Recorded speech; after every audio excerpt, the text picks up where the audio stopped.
मागच्याच वीकमध्ये power lifting competition खेळलो. त्याच्यात मी बघितलं की बेंच करत असताना हा जो बेंच प्रेस आपण करतो तिथं जो बेंच प्रेस करत असताना मुलं जास्त चुकत होते.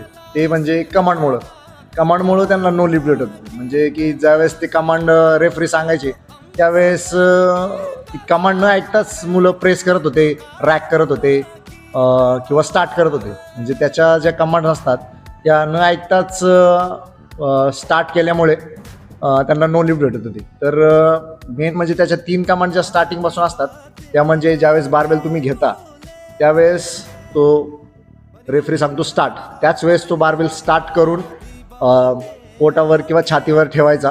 त्याच्यानंतर ते ज्यावेळेस म्हणतील प्रेस त्याच वेळेस त्याला वरती प्रेस करायचा. प्रेस केल्यानंतर एल्बो लॉकआउट पाहिजे पूर्णपणे आणि त्याच्यानंतर ज्यावेळेस ते रॅक म्हणतात त्याच वेळेस त्याला ठेवायचा. अशा 3 कमांड जर तुम्ही व्यवस्थित ऐकल्या तर तो तुमचा गुड लिफ्ट होऊ शकतो. अदरवाईज तुम्हाला तो नो लिफ्ट भेटेल. थँक्यू.